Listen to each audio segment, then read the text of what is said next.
Welcome to the KZGN News. Today we'll bring you news about the Super Walmart, the latest presidential polls, more about Clinton's email problem, solar flares coming in October, House Speaker news, weekend events, gas prices, and much more. From the Rademacher Hills to Bee Mountain and the mighty Sierras, Ridgecrest to Inyokern and China Lake, this is your news for the Indian Wells Valley with the KZGN News crew. Thanks for joining us for the news. I'm Tom Wicknick. Here's news affecting Ridgecrest in the Indian Wells Valley. In news about the new Super Walmart, you may have already noticed that they have erected signs around the area of South China Lake Boulevard and Bowman Road. The signs are announcing a road closure starting today, Monday. They will be closing down East Bowman from South China Lake Boulevard to Sunland. The closure is necessary for all the road and water control construction that has to be done for the new building. There is a lot of construction that will get done along Bowman Road. And there will also be a new traffic signal installed at South China Lake Boulevard in Bowman. The closure is slated to last a long time. Right now, they have scheduled the closure to last until next year, May 1st. So, the new Super Walmart is starting construction, and we'll have to live with this road closure for a while. NBC and the Wall Street Journal have released new poll numbers in the GOP race and the Democratic race. Trump is the first choice of 21% of Republican primary voters, followed by Carson at 20% and Rubio and Fiorina tied at 11% each. In fifth place, we have former Florida Governor Jeb Bush at 7%. The top five were followed by Ohio Governor John Kasich at 6%, Texas Senator Ted Cruz at 5%, Kentucky Senator Rand Paul at 3%, New Jersey Governor Chris Christie at 3%, former Arkansas Governor Mike Huckabee at 2%. The rest of the field received 1% or less. In July, Trump was in first place at 19% in the same poll. Scott Walker, who has since dropped out, was second at 15%. Bush was third at 14%, and Carson fourth, just barely registering in double digits at 10%. Rubio was just at 5%, and Fiorina didn't register at all in the poll. NBC reported that the poll was conducted September 20th through 24th, so mostly after Walker suspended his campaign on September 21st. Both Fiorina and Rubio were praised for their performance in the second GOP debate earlier this month. And Carson's support shot up after he said a week ago that he wouldn't support a Muslim candidate for president. Trump, meanwhile, was booed at Saturday's Values Voter Summit in Washington when he referred to Rubio as a clown. Bush's 7% in the new poll is half his 14% support in the July poll and less than a third of his 22% in June. He was an early front-runner before Trump got into the race, but has been battling his image as an establishment insider with a family name to overcome in a year when outsiders so far have been favored. Bush boasts the biggest war chest in the field, but his continued slippage has donors nervous at a time when candidates with little or no experience in politics have stolen the spotlight. On the Democrat side, the polls showed the following results. Former Secretary of State Hillary Clinton's lead in the Democratic presidential race shrank in the latest poll, as Vermont Senator Bernie Sanders continues making gains. Clinton's lead is cut even more if Vice President Joe Biden decides to enter the race. Clinton leads Sanders 53% to 38% without Biden in the contest. That 15% difference is a big drop from the 34-point lead she held in the same poll in July. But if Biden, who is said to be considering entering the race, is considered, Clinton's lead is cut to 7%. She has 42% to Sanders' 35%, and Biden comes in third at 17%. Continuing questions over her use of a private email server while serving as Secretary of State have been eroding Clinton's lead, as well as a general anti-establishment mood of voters from both parties. Sanders, an independent who describes himself as a Democratic socialist, has been picking up that support. Even without Biden as a consideration, Clinton's support has dropped steadily. She was a strong 75% in June, then dropped to 59% in July, before falling to this recent 53% in the latest survey. This means Clinton has dropped 22% in 4 months. And in more news about Hillary's continuing problem with her illegal email system, the Obama administration has discovered a chain of emails that Clinton failed to turn over when she provided what she said was the full record of work-related correspondence as Secretary of State, officials said Friday, adding to the growing questions related to the Democratic presidential frontrunner's unusual usage of a private email account and server while in government. The messages were exchanged with retired General David Petraeus when he headed the U.S. military's U.S. Central Command responsible for running the wars in Iraq and Afghanistan. They began before Clinton entered office and continued into her first days at the State Department.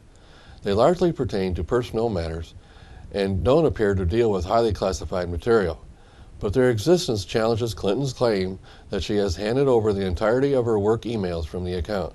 Republicans have raised questions about thousands of emails that she has deleted on grounds that they were private in nature, as well as other messages that have surfaced independently of Clinton and the State Department. Speaking of her emails on CBS's Face the Nation this week, Clinton said, "We've provided all of them, but the FBI and several congressional committees are investigating." The State Department's record of Clinton emails begins on March 18, 2009, almost 2 months after she entered office. Before then, Clinton has said she used an old AT&T BlackBerry email account, the contents of which she no longer can access. The Petraeus emails, first discovered by the Defense Department and then passed to the State Department's Inspector General, challenge that claim. They start on January 10, 2009, with Clinton using the older email account, but by January 28th, a week after her swearing in, she switched to using the private email address on a homebrew server that she would rely on for the rest of her tenure. But State Department spokesman John Kirby confirmed that the agency received the email in the last several days and that they were not previously in the possession of the department. Stay tuned for more news out of Washington when we come back.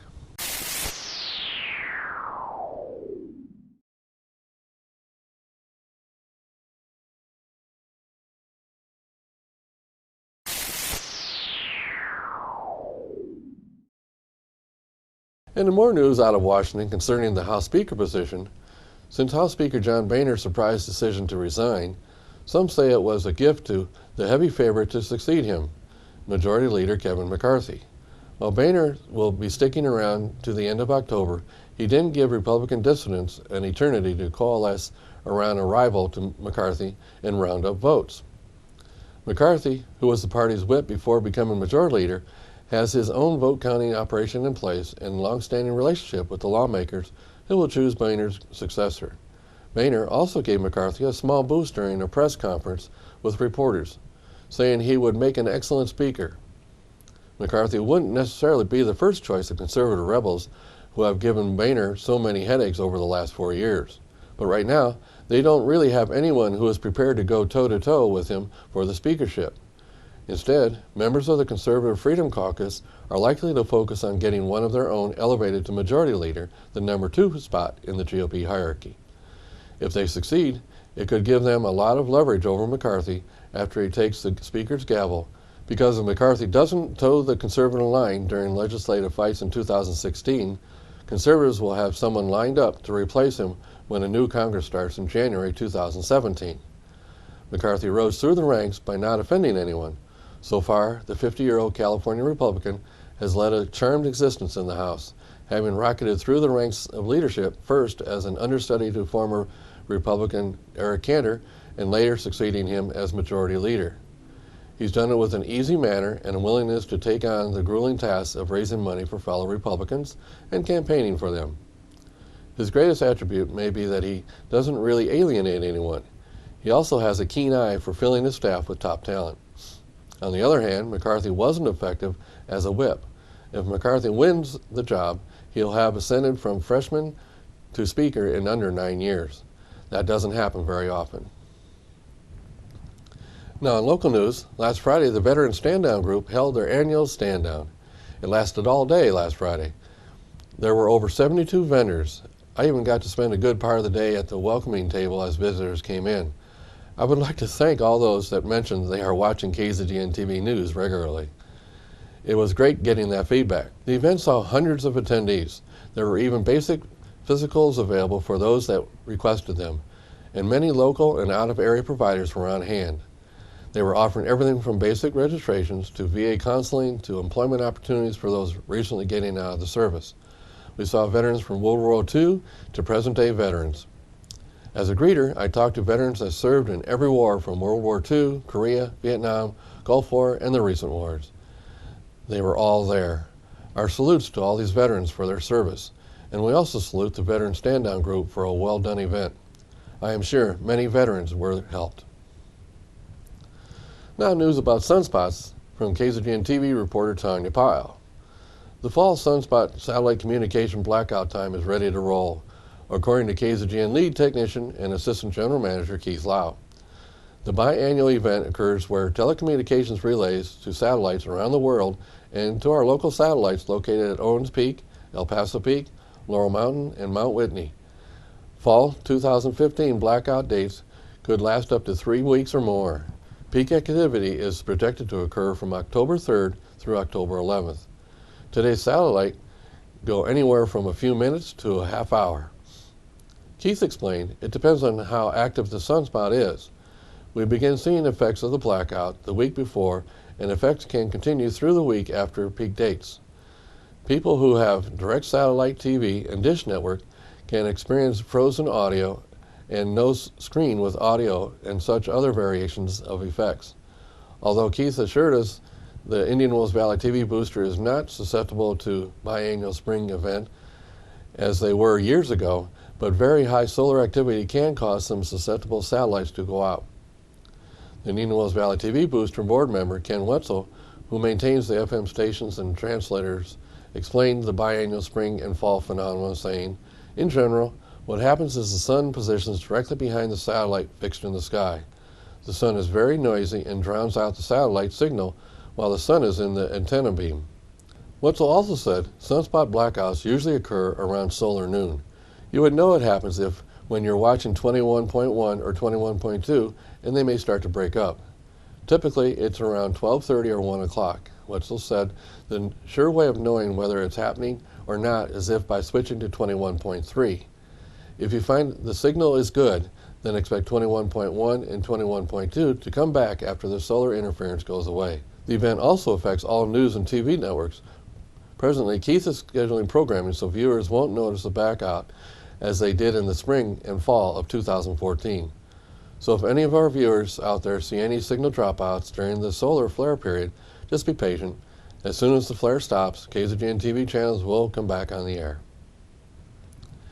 In our local church news, St. Michael's Church is holding their Blessing of Animals service this Saturday, October 3rd. The public is invited to join the congregation of St. Michael's Episcopal Church, 200 West Drummond Avenue, for a worldwide tradition to honor and bless our much-loved companions. This Saturday at noon, bring live pets, stuffed pets, or pictures of your pets to the church garden at the rectory behind the church by the statue of St. Mary for a blessing. Refreshments will be served. Again, the Blessing of the Animal service will be this Saturday, October 3rd at St. Michael's Church on West Drummond. Everyone is invited to attend. Now, in KZGN's continuous effort to provide news and information you've asked for, here are today's gas prices for Ridgecrest and the surrounding areas. Well, since my report last week, gas prices locally finally dropped below $3. As of this morning, Ridgecrest is ranging from $2.99 to $3.39. Lancaster is ranging from $2.89 to $3.29. The LA Valley area is from $2.87 to $3.17, and the Bishop area $3.46 to $3.69. We have 6 stations coming in at the $2.99 figure. So we finally broke through the $3 cost. Tune in Mondays, Wednesdays, and Fridays for updates. We at KZGN always suggest you shop locally to support our local economy. Remember, when you pay any sales tax out of town, you're helping those cities pave their streets instead of here. Stay tuned for weather and sports after the break.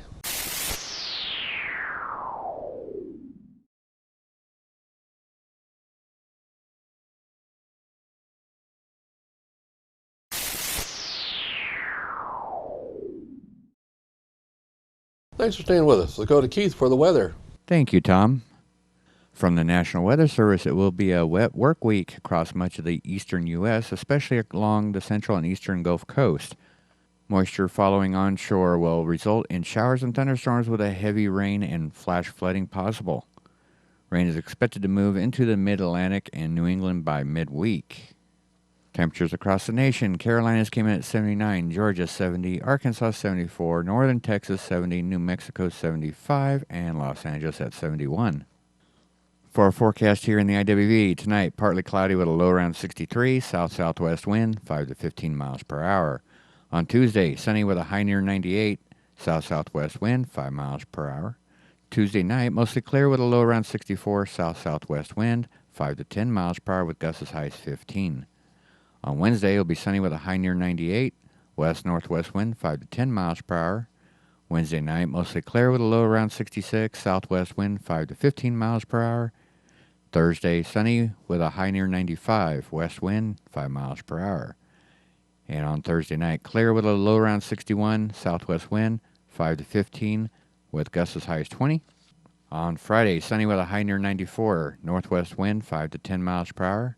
Friday night, mostly clear with a low around 63, northwest wind 5 to 10 miles per hour. And on Saturday, sunny with a high near 94, northwest wind 5 to 10 miles per hour. And that is your forecast for the IWV. Now back to Tom and the rest of the KZGN News. Thanks, Keith. Now Tom Heck with sports. And a very pleasant Monday afternoon to everyone. Good news, the Burros win on Friday night. Varsity football, they defeat Barstow on a last-second field goal.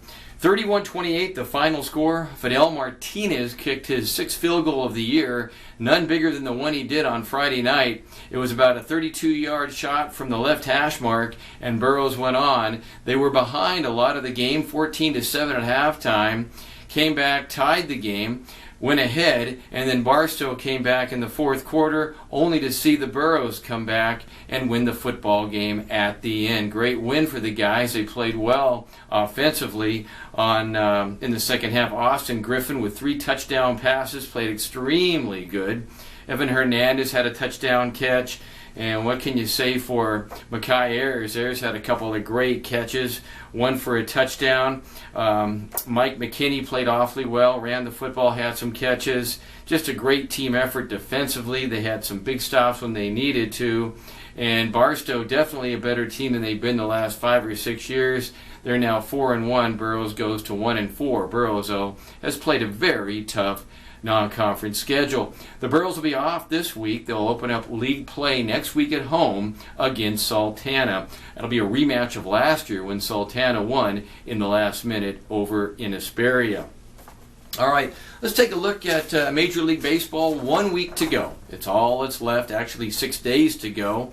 And if you like close races, you'll like the American League West. Boy, there are 3 teams that are fighting it out, not only for the wild card, but for the Western Division crown. Now, in first place right now are the Texas Rangers. They have a 2.5-game lead over the Houston Astros and a 3-game lead over the Angels. Now, this weekend, the Angels swept Seattle. And if you've got to go online and you've got to watch the catch that Mike Trout made on Saturday night. Unbelievable. I can't even describe it. It's the best catch I have ever seen in any level of play. Majors, minors, Little League, you name it, out on the streets. He made a catch that only Superman probably could have made as he extended his body up over the fence and made a backhand catch. And that helped preserve the win. So the Angels will open up tonight at home against Oakland, 3 games against the A's. Then they'll go on the road for 4 against the Rangers. That's going to be a huge series starting on Thursday night in Arlington. Now, Dallas Kunkel won his 19th game of the year. That's the first in the American League to win that many for Houston as they beat Texas 4-2 yesterday in Houston. So the Minnesota Twins are the other team that has a chance for the wild card. So as of right now, you've got Houston, the Angels, and the Twins all battling it out. The Twins are currently a half a game behind the Angels, and the Angels are only a half game behind the Houston Astros for the wild card spot. Long story short, it's very interesting this year in the American League. National League, not so. It's pretty much all done. The Dodgers' magic number is 1. The Dodgers will open up tonight in San Francisco. The Dodgers over the weekend lost all 3 in Colorado. The Giants did win 2 of 3 against the hapless A's, and right now the lead is 6 with only 7 games to play. So unless there's a absolute catastrophe, a Dodger win and any Giant loss will basically wrap up the National League West for the Dodgers. Now, over the National League East, the New York Mets have clinched. Washington now 9.5 back. Boy, a team that just plunged, the Washington Nationals. And yesterday, John Papelbon got into a pretty good fist fight on the bench. You have to see it to believe it, but go online and you can look at the catch that Mike Trout made, and then also you can look at the little team battle in the dugout that the Washington Nationals had in a game they played yesterday against Philadelphia at home. Matt Williams, their manager, I doubt is going to have a job in a week. They'll probably let him go. He's kind of going to be the fall guy of a team that really never achieved what they should have. All right, Toronto and the Yankees both win on Sunday. That lead now 3.5. So things pretty much looking like Toronto will win. The East, the Yankees will get the wild card, and the Royals have already clinched the Central. So what's left? The National League Central. St. Louis now only 2.5 games over Pittsburgh, and those two teams play this week, 3 games in Pittsburgh. So don't count the Cardinals as champions yet. In the playoffs for sure, the Cubs have already sewed up the number 2 wild card. The Cubs lost 2 of 3 at home against the Pirates this weekend. Okay, so tonight again, Oakland at the Angels, Houston at Seattle. It'll be the Dodgers at San Francisco, Detroit at the Rangers. In the NFL, 2 teams that I thought would win on the first 2 weeks that didn't. Seattle beat the Bears, Texans beat Tampa Bay. We'll have a list of NFL tomorrow, along with some college football. Both USC and UCLA, big winners in Arizona. That's your sports for this Monday. I'm Tom Heck for KZGN. So that's the news for today. All of us at KZGN-TV know you have a choice in what you watch for your news. We all thank you for choosing KZGN-TV, Ridgecrest's only locally owned community TV station. And stay with us for the Ridgecrest Talk coming up next. And watch this funny clip of a dancing dog.